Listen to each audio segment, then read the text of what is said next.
Hey listeners, it's your host Dacia. So this week's episode is all about the harp. We've got a harp duo called Beyond Pluck that tells you basically the whole history of the harp and how it works, the repertoire, etc. This episode is also a multimedia extravaganza. So even if you listen to us through iTunes, Stitcher, TuneIn, something like that, make sure you go to our website at houstonpublicmedia.org/classroom. You can see the article for this episode there, and in it you will find videos. We've got Beyond Pluck's latest video, plus we've got behind the scenes videos of the ladies recording in the studio with their giant harps. We'll also be sharing this stuff on Twitter. And by the way, that's how we connected with Paula and Rachel, through Twitter, and that's how we put this episode together. So it's a lesson to you all. If you're a musician, a composer, what have you, and you're interested in being on the show, and you do it through Twitter, maybe we'll put you on. Who can say? Anyway, we hope you enjoy this episode, and if you do, make sure that you go to iTunes and rate, review us, and subscribe to us, because it's super cool when you do. All right, enjoy the episode. My name is Dacia Clay. I'm the audio librarian here at Classical 91.7. While I'm a real librarian, I have a deep, dark secret. I know very little about classical music. I grew up listening to rock, and I know something about jazz. But when it comes to classical, I really want to learn. So, every week on this show, a classical music expert will give me a piece of classical music they think I should know, and then we'll discuss it.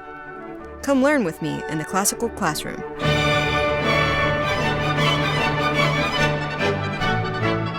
Hello everyone and welcome to the Classical Classroom. I'm Dacia Clay, and here with me today are the members of Beyond Pluck. They're a harp duo that's been together since 2010.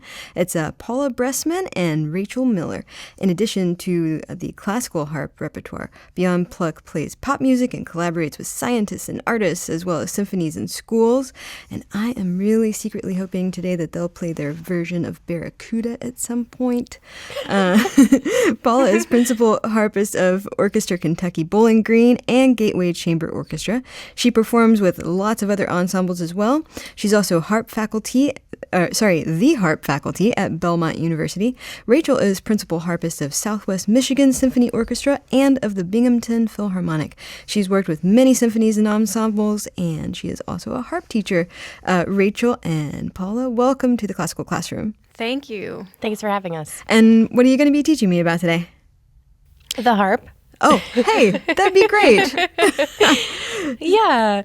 So, it's kind of interesting because as harpists, there are a couple questions that you get all the time when people see us wheeling these large instruments around. Uh-huh. And usually the first question is, don't you wish you played the piccolo? Do you just want to smack people when they say that? Right, of course. We chose this instrument because we love the sound and how we don't care. We're moving around 90-pound instruments. And then usually the second question is, how did you start and how heavy is it? So we figured we would address a few of those questions for you. I would love that. Just because then it gets us started on the actual physical instrument of the harp. My first question would be, do fairies follow you everywhere? Yeah, of course. And sometimes the occasional unicorn. Sometimes. See, I understand why you play it already. That's okay. Yeah, start from the beginning. I know nothing about this instrument. I am a complete blank slate. So start from. What does it look like? How big is it? So the harp today is about 90 pounds, about 6 feet tall at the column, which is the taller end. We sit behind the shorter end, which is a little bit less than 6 feet, probably like 5. Yeah. It has 47 strings. Uh-huh. They are made of nylon gut and wire wrapped gut. So depending on where on the harp. So the longer the string, the thicker it needs to be in order to stay there. So the lowest strings will be the metal ones, and then the highest strings would be the nylon ones. Oh, gotcha. Okay. Like, how long has the harp been around? It's one of the oldest instruments in the world. Uh-huh. It people say it probably came from bow and arrow, and it kind of had its origins there. You find ancient harps in burial sites in the Middle East, in Africa, in Ireland. So all these different cultures were developing harps at the same time independently. I'm sure some people probably migrated and brought the instruments with them, but it's just this idea of having strings connected to two posts and building tension to make different pitches. It was kind of a universal thing. Yeah. And throughout history, it's gone through many forms. So for example, the instrument that we play today and the ones that we're playing for you are concert grand pedal harps, which is the standard harp that you'll find in the orchestra because it's a chromatic instrument. And by that I mean, you know how the piano has the white and the black keys? Right. Well, these earlier instruments, these earlier harps, were very limited with which notes they could play because they could only fit so many strings on it, or it was just physically smaller. So we're limited with what we can play as well. Until around, I would say, Paula, like maybe the mid-1800s, the modern harp came around, and we have 7 pedals, which I don't know if many people know this about the harp, but the 7 pedals are what make the harp really difficult. Oh, okay. So basically, the 7 pedals are for the 7 different pitches in the scale. So C, D, E, F, G, A, B, C, and then back to the beginning. So each pedal is attached to each note name of the scale. And how that works, the pedal is at the bottom, the base of the harp, and then attached to metal rods that go up that column that Paula was talking about, the 6-foot column. And then the curve of the harp actually is the mechanism of the harp. It looks really pretty, but it's actually very technical up there. Yeah. There's like miniature little arms in the curved part of the harp that attach to all these little discs that are on each string, and each string has 2 discs, each that move half step. And I'm so sorry if I've lost you at this point. No. I'm gonna put some pictures up with this interview. Yeah. That would be great because I mean, honestly, there's nothing. It's really cool to see it move. Like right now, I'm moving my C pedal, for example. And if I move the pedal into the first notch, my string will be in flat. So here's a C flat, for example, right? Yeah. And then there's a second notch, which moves at a half step, which will make it a C natural. And then the last notch, or the third notch, which will move at another half step, will be a C sharp. Okay. And so technically, each of our strings can play 3 different pitches. So C flat, C natural, C sharp, which is why the harp can make chords, because we can double notes. Okay. So you know how an F natural is technically the same sound as an E sharp? Sure. But it's just a different name? Yeah. Actually, I do know that. But because I have an E string and an F string, and I can make my E string a sharp, so here's my E going to a sharp, and I can keep my F a natural. Yeah. I have a doubled note here. But those are 2 different places to play the same pitch. So I can double notes all over the harp, which is how you get this sound. That's so cool. And then the fairies come out. Right. Yeah. Wow. I had no idea it was so complicated. It is. And you know, if you ever get a chance to, if you're ever in Chicago and have a couple hours that you want to kill, I would really recommend going to the Lion and Healy Harp Factory. They have a tour for anybody that basically shows how these instruments are made, and it's fascinating. What? Okay, so the kind that tell me the kind that you're playing again. It's like a grand. So we're playing the concert grand pedal harp. Concert grand pedal harp. Okay. Yeah, and that's the kind that you see on every orchestral stage, every harp soloist.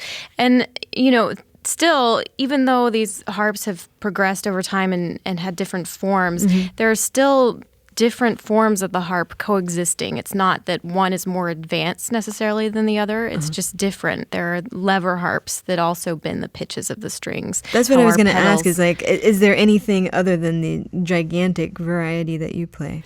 Yeah. So you can get harps, you know, at like 10 strings, 32 strings, 26 strings, and they're more like 20, 30 pounds. So I actually teach a lot of students who want to play that harp and don't want to play the pedal harp, and it's great in its own right.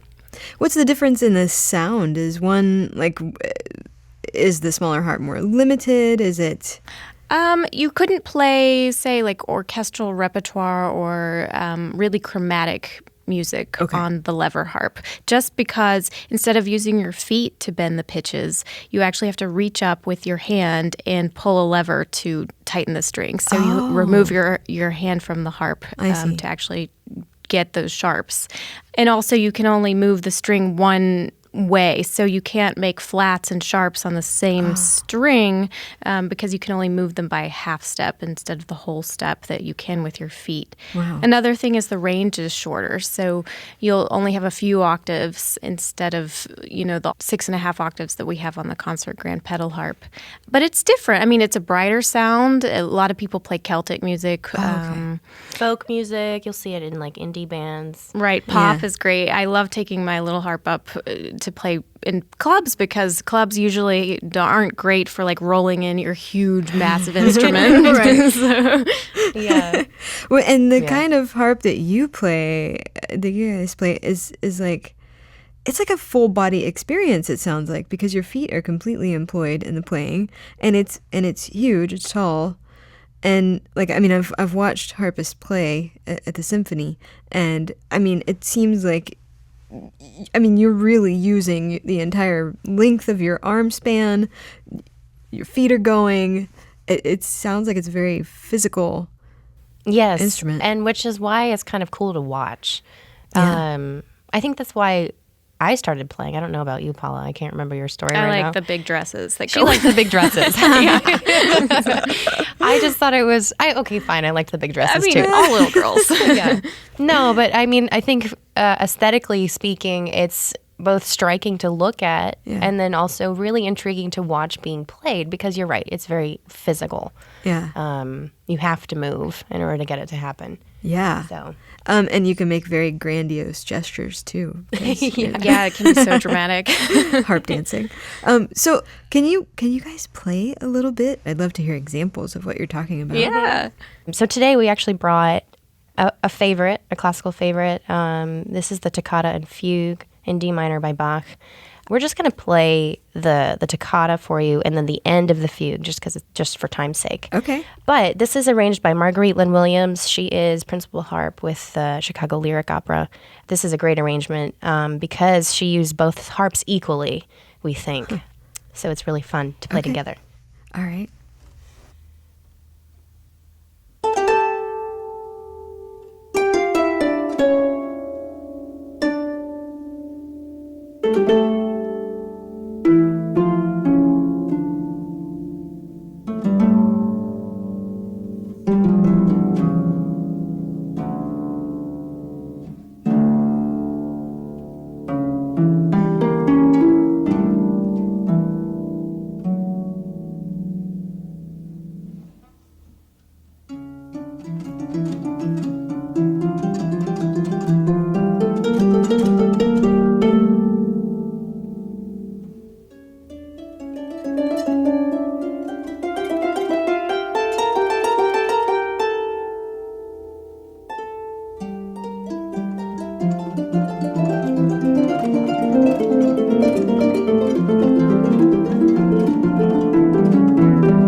Okay, and then we're going to stop and we're going to skip to the end.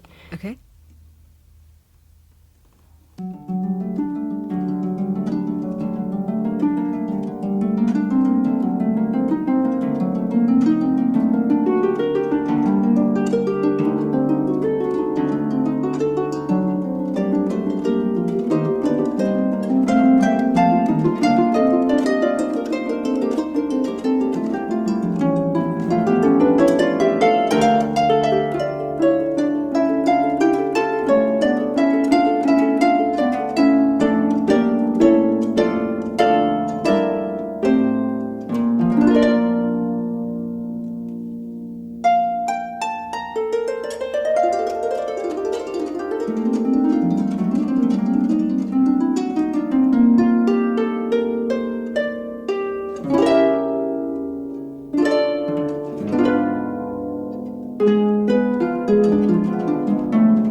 That was awesome. That was so great. I have so many questions. Okay. Okay. So first of all, I was wondering when you were playing, if like, do you use some sort of pick? Do you wear picks on your fingers or? So actually, we play with the pads of our fingers, and we build up calluses, especially if we're practicing consistently. Sometimes if we've been on break, you come back and you get blisters, but our fingers really kind of feel like plastic. Really, you don't want to touch them. No. Our nails are really short. We have to file the tips of our fingers off sometimes if the calluses get too thick. Oh, wow. Yeah. Wow. It's interesting you ask about picks, though, because, there is another style of harp playing that you'll find in South America, in Argentina specifically, where they actually do grow out their fingernails and they play with their nails. Oh, wow. So if you just want to go around on YouTube one day and look up South American harp playing, it's really quite fascinating. It's a completely different way of playing, but really, really, really beautiful. The other question that I had was that I heard there was some I forget the words for it, but the sustain, the notes were sustained for a while, and then in other parts they were very truncated. It was very short. Do you have pedals like the piano to make that happen? We actually don't. We already have the 7 pedals for our chromaticism. So there were some harp models where builders tried to make an extra pedal for sustaining and dampening, but it was just too much, a kind of an unwieldy thing. Now the harp has no sustain pedals, so it has this natural resonance, and it'll ring and ring and ring forever. And when you want that dampened sound that you heard, you actually have to stop the string vibration with your hand, with the palm of your hand. Or you can do individual strings with your fingertip. Gotcha. But yeah, in general, it'll just ring forever. That's its natural state, is to just ring. Wow. And that piece, it's funny because we did a Halloween episode with this guy, Keith Weber. He's an organist, and he played on this big, giant 2-story pipe organ. He played the same piece, and it was just horrifying. And listening to you guys play just now, it was like a completely different experience. It sounded it made it sound downright lovely. It was... Yeah, I think that's what's so interesting about being able to play different transcriptions on the harp is yes, it's the same piece, but it's a different experience. Yeah. So, you hear different little patterns or different harmonies that maybe you wouldn't hear as much on the organ. Yes, we're missing that grandiose power and almost fear of the organ. But yeah, you're right. It's a different experience. No, it was great. It was like hearing the piece in an entirely different way. Really cool. Well, so you said, you told me earlier that you also brought a piece that was composed by a more contemporary person. New right. harp So music? exactly, and we love new music. We're always making composer friends to write things for us.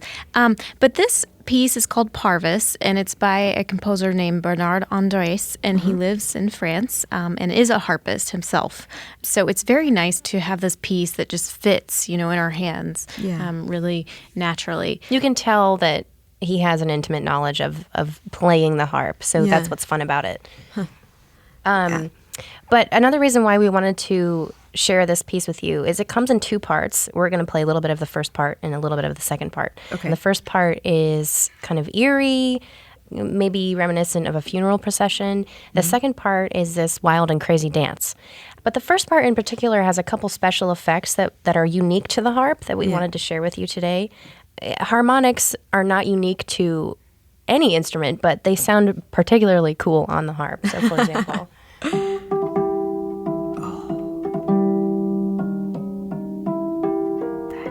Right? It's kind of, it's a very different texture. So you hear a little bit of that. You'll hear us playing with our fingernails, which I think I'll just let you pick it out. Okay. And then Paula is actually playing a melody in the lower part of the harp using a tuning fork. Okay. It'll sound like this. Oh, wow.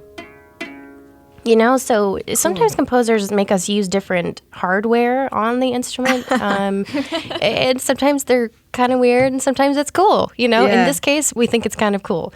So here is a little bit of Parvis. Okay.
And then we're going to skip to the dance.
That was amazing. A little crazy.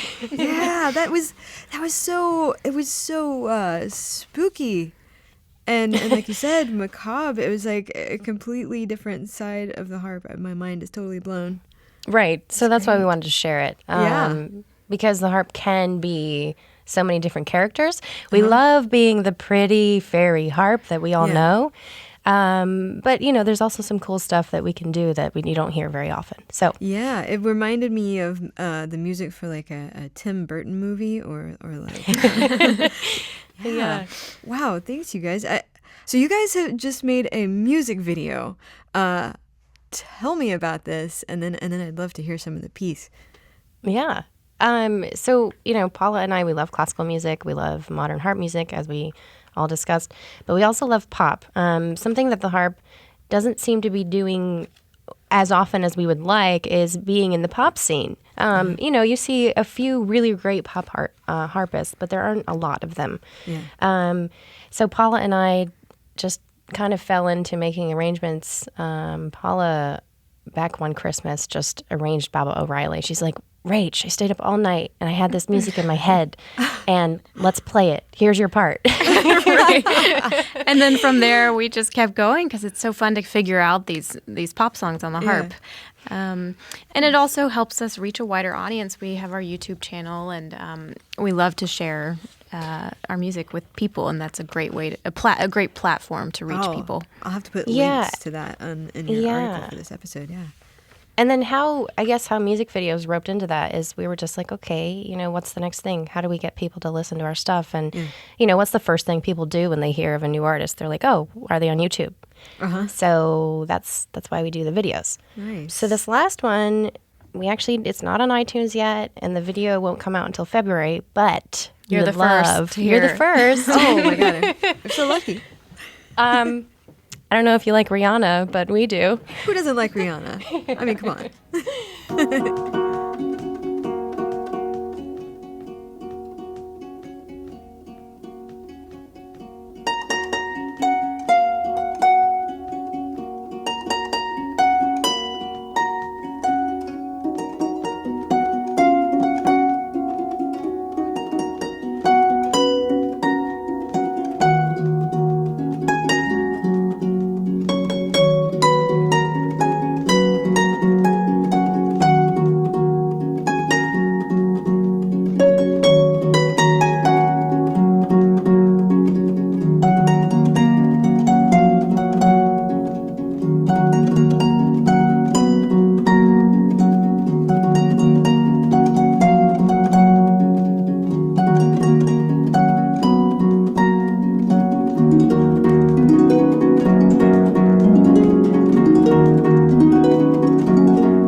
Wow.